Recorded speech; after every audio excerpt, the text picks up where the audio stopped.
All right, what is up, guys? You're tuning in to NickyMGTV for another video. As always, you can hit me up on Instagram, Snapchat, Twitter, down in the comments below if you have questions. Subscribe as well. Appreciate it. Today, we are reacting to Dan Bilzerian, the superstar on Instagram, Playboy probably. I guess you could compare him to the next Hugh Hefner, but he did go through Navy SEAL training twice.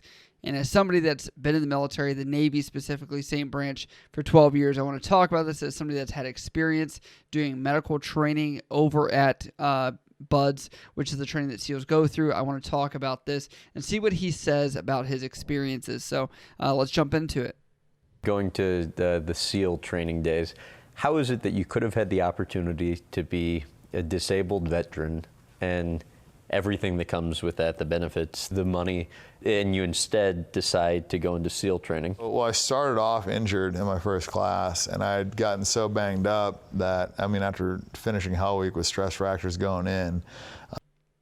I think the interviewer was not aware that he kind of corrects him there that he wasn't banged up from the Navy before he went to SEAL training. He was banged up from SEAL training in general. It wasn't like he overcame something and said he's going to do it anyway, but we'll dive into it. That I was supposed to let my legs heal, and because they didn't let my legs heal, when I went to Okinawa, I got off the boat and I went into medical and I asked them to look at my legs. I ran for like 2 miles and just destroyed them even more just because I was just so sick of the military. I just wanted to get out.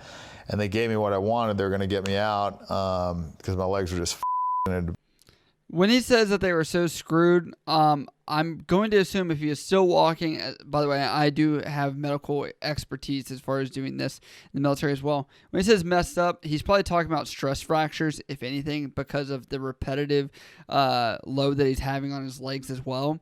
Looking at this, he says that they didn't allow it to heal, but that doesn't make sense in the story, especially going to Okinawa, because you don't just go to BUDS training and randomly get sent to Okinawa, Japan. So I'm assuming he was sent back to the regular fleet, the regular Navy off of that on a ship, and then eventually from there realized that his legs were so bad when was seen there. So just to give that context. They'd been broken for 8 months or whatever. But you hated the military that bad that you would destroy your legs. Oh yeah, to get I was out. so pissed. I mean, I had done everything that I was supposed to do. I made it through Hell Week with broken legs. Like Stress fractures. I want to relay that. He's not talking about like. There's a big difference in how those are managed and the severity and the treatment plan. And what he means as far as did everything he was supposed to. Obviously, he's talking about the training itself. But in this aspect of him going to Okinawa or leaving BUDS training, it would have just been rest and not running on them. But he tells you he ran on them for 2 miles and made them even worse, when I'm sure that's not what he was supposed to do. Just talking about medical expertise, usually a walk to run program, if I can talk, as far as even doing that. So this is my issue with Dan Bilzerian and a lot of other people. There's a lot of BS that comes from this guy and arrogance. But I'm just letting you know the standards of care. I felt like I just got so like railroaded, and not like really in the SEAL training program, because I went in there and I was unprepared and I was for sure not like, I shouldn't have. I was going to graduate because like I just never was going to quit, and I was just going to finish the program. But I at the time like wasn't mature enough, and I wouldn't have made a good SEAL. And so I don't blame them for getting me out of there. My issue was really in the the way the ship handled it and like taking me out to sea when like my legs were clearly not healed and like I was supposed to be on limited duty, and so they were going to kick me out. So. Okay, let's talk about that, because he talks about limited duty, so you guys can understand and I can explain that. There's light duty, then there's limited duty. Two different things in the military. I'm talking Navy terms. Army uses different terms like profile and things like that, but I'll explain it. Light duty just means like you can have 3 periods of light duty which exists for 1 month at a time for 3 months total. If they think your injury is going to last longer than that, they will put you on limited duty, which would take you off of an operational billet.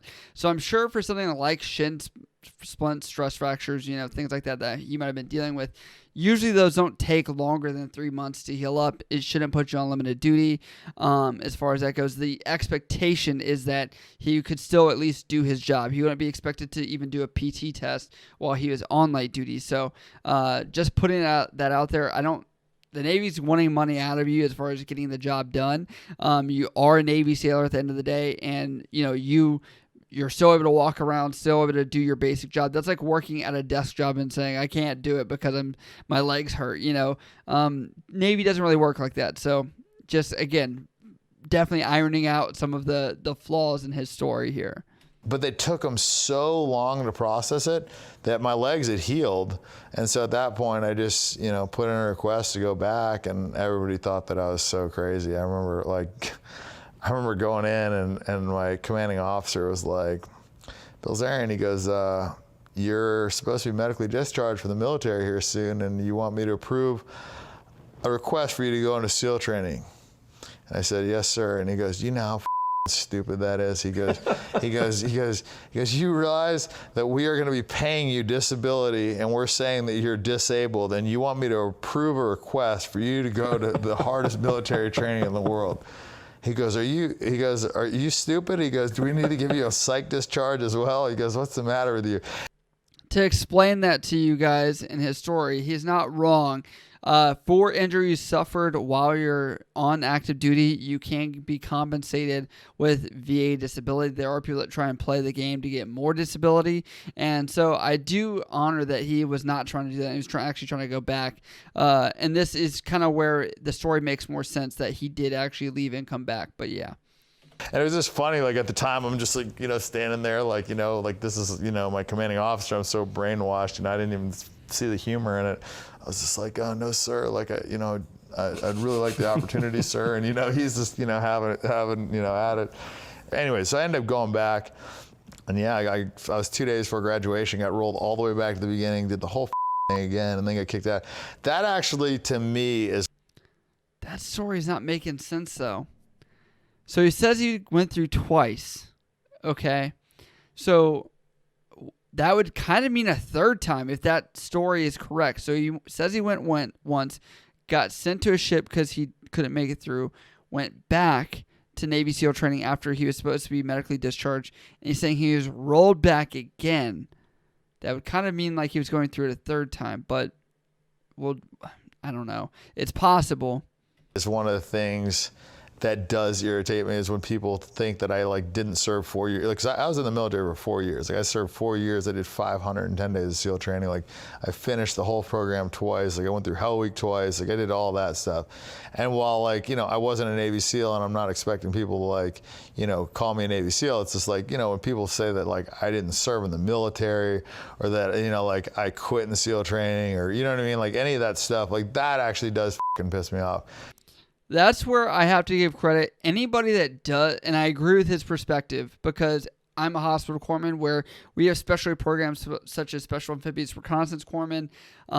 There's dive medical technicians, stuff like that kind of get to do, in that realm of diving and things like that, with similar to what SEALs can kind of participate in. So they come over to our job to kind of do that as well. And there's people that get very timid about the fact that they drop from training. And I tell people all the time, dude, you made the decision to even go. You should be, proud of yourself to even make that decision, or even to make it past the screening process. That's very difficult to do. So I do give him credit for going back twice, which means he did have to screen twice, which also means he had to run several PSTs, which are the tests to even get into the training as well. So just putting it out there. Because I was 2 days before graduation. I did the whole thing. And I did the whole thing 2 times. Well, a little more than 2 times. So how do you go through it a second time? And you're talking about you went through Hell Week twice. Yeah, I finished 2 Hell Weeks, and I was actually in 3 different classes. So the first time I made it, it was 3 or 4 weeks after Hell Week, and then I got rolled back. Second time I went, all the way through the entire course, 2 days for graduation, then got rolled back all the way to the beginning of dive phase, which is basically, I did 4 months of the training again. And he doesn't explain why he was rolled back, and I'm going to give you guys some perspective. Obviously, this interview is trying to cover a lot of different things, but for somebody to be rolled back from training 2 days prior to graduation, there has to be something pretty significant. They call Navy SEALs often the $1 million man, and that's because how much it costs to train these guys and how much time goes into that. So he doesn't dive into that, but I will say that does bring some red flags or questions. And you have to have done something really bad or be very highly disliked, I would say, typically to be kicked out of military training, especially something as intense as that and as much time and money. So. And then at the end, then they just admin dropped me. Explain what Hell Week entailed. Yeah, I mean, it's 5.5 days and no sleep, and you're running, I think it's like a total of 144 miles, like telephone poles and boats, and I mean, it's pretty grueling training. I got hypothermia a lot. It was tough. I mean, you're wet and sandy the whole time, so you're chafing, your nipples are bleeding, my toenails popped off from the feet being so swollen. Like, I mean, it's no joke, you got to really want it, I will say, as someone that has worked at the medical department over there just during my training phase a little bit, I didn't do the whole week, but I had buddies that did go through that. They said it's pretty intense, and they are constantly treating guys for hypothermia. It's pretty extensive training, and they were like, it's very common for people to go through that because how much water training you're going through. If you guys ever want to look up how cold it is in San Diego in the water, you think sunny San Diego is really warm, but the water, I will assure you guys, it's not that warm, especially at night. So. Oh, bad. Of those 2 Hell Weeks you went through, is there a moment or two that most sticks out to you? Yeah, I think Steel Pier was probably one. That's where it's like 3 in the morning. It's probably like 40 degrees outside, and they strip you down to your underwear or naked. I forget what it was, underwear and naked or something. But you're on a steel pier, and they spray you down with the water, and they get hurricane fans that are blowing on you, and it's miserable. It's really cold. And what, like, looking back, you don't think you graduated? Why? Well, so the second time I went through, I had already done it, and I was kind of like going through cocky, and I just figured if I don't quit and I pass all my stuff, like, they can't kick me out. But I didn't think they could, like, just drop you, My OIC, the officer in charge of my class, I didn't really have a lot of respect for him. We kind of like butted heads, and Go figure, Dan Bilzerian, the cocky that guy that gets judged for being arrogant all the time, has carried that mentality or attitude from the military through. To be fair, the SEALs, that's a trait a lot of them are not going to be looking for. They're not the people that brag or post on Instagram, look at me, I'm a SEAL, even though you're going to see it after people leave the SEAL community. That's kind of why there's certain people that are fit and don't fit, and that's one aspect. They're not just looking physically, they're looking mentally, they're looking personality, because you have to mesh with these teams. He is right that he was thinking maybe he was a little too cocky and he was able to make it through. The administrative drop, it sounds like sounds like it was because of probably performance as far as attitude issues, and that's why he's not really diving too much into why that is.